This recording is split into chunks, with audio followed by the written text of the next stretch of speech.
لیلۃ القدر جسے ہم شب قدر کہتے ہیں، اس رات میں یہ نماز پڑھنا آپ بالکل نہ بھولیں، کیونکہ اس نماز کے پڑھنے کی بہت زیادہ فضیلت ہے، بہت زیادہ اجر و ثواب ہے، اور یہ جو نماز ہے یہ اللہ رب العالمین کو بہت بہت زیادہ پسند ہے، کیونکہ آپ جانتے ہیں کہ لیلۃ القدر جو کہ رمضان المبارک کا آخری عشرہ چل رہا ہے، یہ اتنی فضیلت والی رات ہے، اتنی عظمت والی رات ہے۔ اللہ رب العالمین نے قرآن مجید میں ارشاد فرمایا لیلۃ القدر خیر من الف شہر، کہ یہ جو لیلۃ القدر ہے یہ 1000 مہینوں سے بہتر ہے۔ اگر وقت کے اعتبار سے دیکھا جائے تو اس رات میں عبادت کرنا 83 سال کی عبادت سے بہتر ہے۔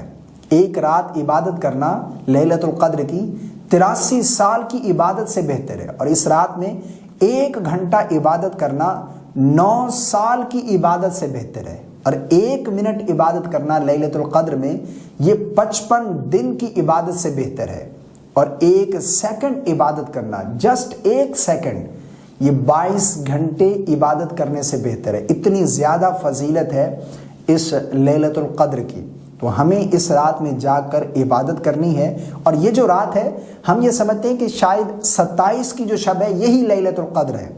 حدیث پاک میں ہے کہ لیلۃ القدر کو رمضان المبارک کے آخری عشرے کی طاق راتوں میں تلاش کرو۔ طاق راتیں یعنی 21 کی شب، 23 کی شب، 25 کی شب، 27 شب، 29 کی شب، یہ جو 5 طاق راتیں ان میں سے کوئی ایک جو ہے وہ لیلۃ القدر ہو سکتی ہے۔ تو ہمیں ان 5 راتوں میں عبادت کرنی ہے، نوافل کا اہتمام کرنا ہے، قضا نمازیں پڑھنی ہیں، جو بھی طریقہ عبادت کا ذکر اذکار تسبیحات وہ آپ کریں، تو ان 5 راتوں میں کوئی ایک رات جو ہے وہ لیلۃ القدر کی رات ہو سکتی ہے۔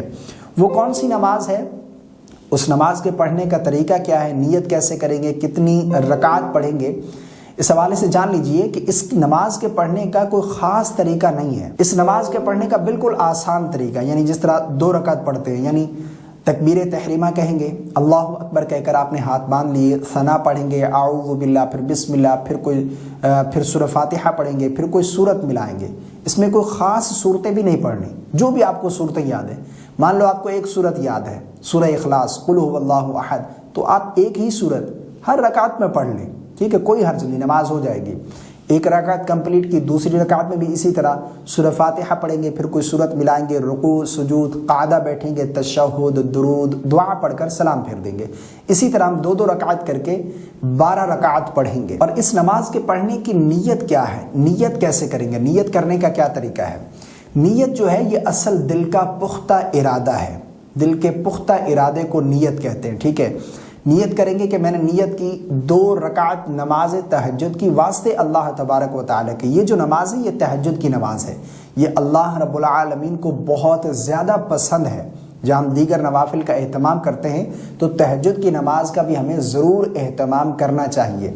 ہوتا کیا ہے کہ ہم ساری رات جاگتے ہیں پہلی، اور آخری رات میں جا کر ہم سو جاتے ہیں، ہماری تہجد بھی رہ جاتی ہے، اور بعض لوگوں کی فجر کی نماز ہی رہ جاتی ہے، فجر کی نماز ہی قضا ہو جاتی ہے۔ ایسا بالکل نہ کریں، آپ جتنی دیر جاگ سکتے ہیں جاگیں، اس کے بعد پھر آخر حصے میں رات کے اٹھیں، تہجد بھی پڑھیں اور ساتھ میں فجر کی نماز بھی قضا کریں، جو کہ بہت اچھا طریقہ ہے یہ۔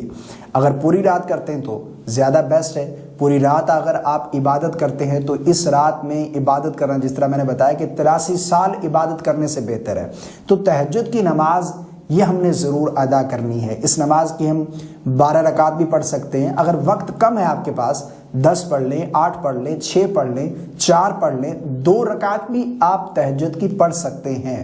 مجھے امید ہے آپ کو میری باتیں سمجھ آ گئی ہوں گی۔ انشاءاللہ عز و جل لیلۃ القدر کے جو خاص نوافل ہیں یا پھر لیلۃ القدر میں عبادت کرنے کا کیا طریقہ ہے، وہ تمام تر کلپس آپ کو آگے انشاءاللہ ملتے رہیں گے۔